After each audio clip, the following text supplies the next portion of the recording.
Écoutons cette vidéo très intéressante que je vous invite à partager. Je ne suis pas le détenteur des droits d'auteur. Je vous demande d'écouter et de dire ce que vous pensez d'abord en commentaire. On va se retrouver à la fin pour que je conclue. Maliennes, Maliens, mes chers compatriotes, je m'adresse à vous en ce moment d'extrême gravité que traverse notre pays suite à des attaques terroristes survenues le 25 avril 2026. Ces attaques complexes, coordonnées et simultanées, ont visé les localités de Bamako, Kati, Kona, Mopti, Gao et Kidal. Grâce à la promptitude et au professionnalisme des forces armées et de sécurité, un violent coup d'arrêt a été donné aux assaillants, dont l'objectif était d'installer un climat de violence généralisée dans les localités concernées.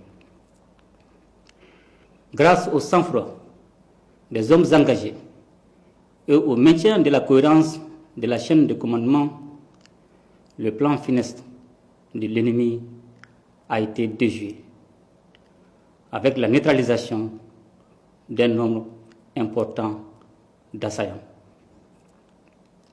À l'heure où je vous parle, le dispositif est renforcé, la situation est maîtrisée et les opérations de ratissage, de recherche, d'exploitation du renseignement et de sécurisation se poursuivent. Maliennes, Maliens, en ces instants de douleur collective, ma première pensée va aux victimes et à leurs familles.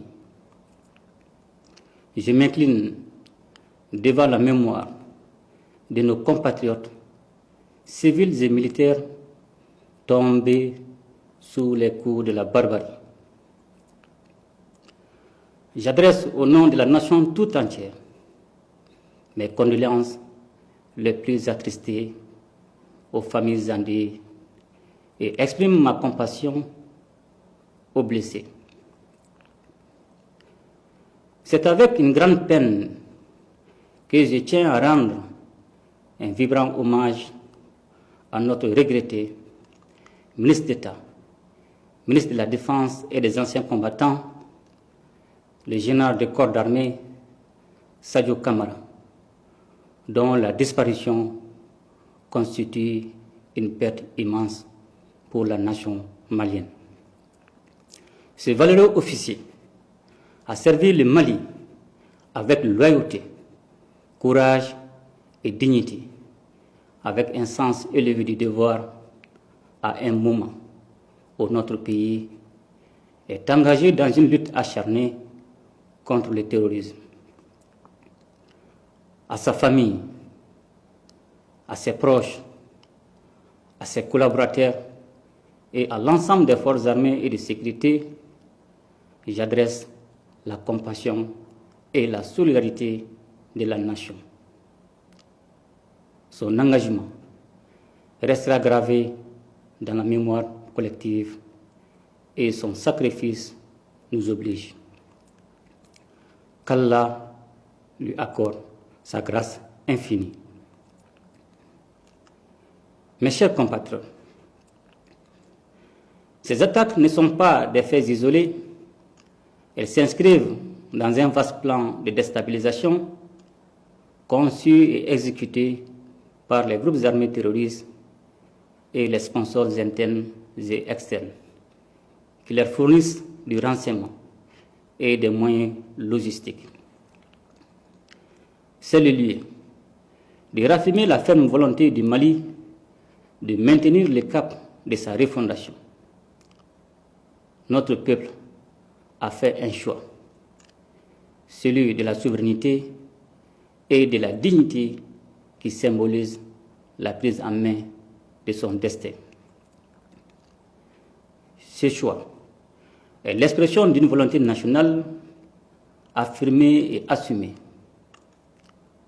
Il a un prix et nous en sommes conscients. Bien que dur par sa nature, ce choix est le seul chemin qui vaille si nous voulons offrir à nos enfants un avenir libre, juste et prospère. Maliennes, Maliens, les épreuves que nous traversons en ces temps difficiles ne sont en réalité que des embûches sur la voie noble qui mène à la prospérité. Nous devons garder à l'esprit que c'est dans l'épreuve qu'une nation doit conforter sa cohésion et son unité. Un sursaut national est aujourd'hui indispensable et nous devons tous, comme un seul homme, nous ériger contre la division et la fracture sociale. Mes chers compatriotes, c'est plus que jamais le moment de faire confiance à vos forces armées et de sécurité engagées dans une lutte complexe contre le terrorisme. Les opérations se poursuivront jusqu'à la neutralisation complète des groupes impliqués et le rétablissement durable de la sécurité sur l'ensemble du territoire national. Je demande également à chaque citoyen, dans chaque quartier, dans chaque fraction et dans chaque village, de faire preuve de vigilance et de responsabilité, appuyer nos services en transmettant par les canaux officiels toute information utile au renseignement et à la prévention. C'est pourquoi je vous exhorte aussi à ne pas céder aux rumeurs, aux messages d'affolement ni aux manipulations. Par ces temps qui courent, la désinformation peut devenir une arme au service des terroristes.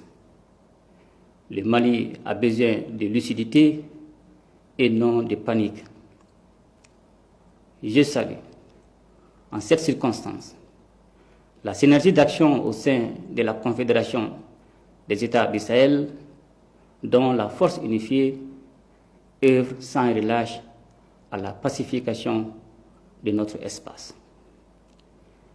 Je tiens également à reconnaître la qualité de la coopération avec nos partenaires stratégiques, notamment la Fédération de Russie.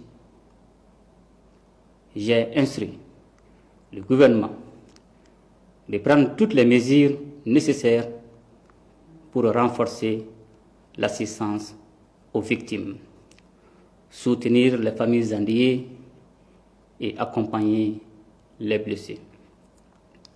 La solidarité nationale ne doit pas être un vain mot, elle doit être un geste, une présence, un soutien concret.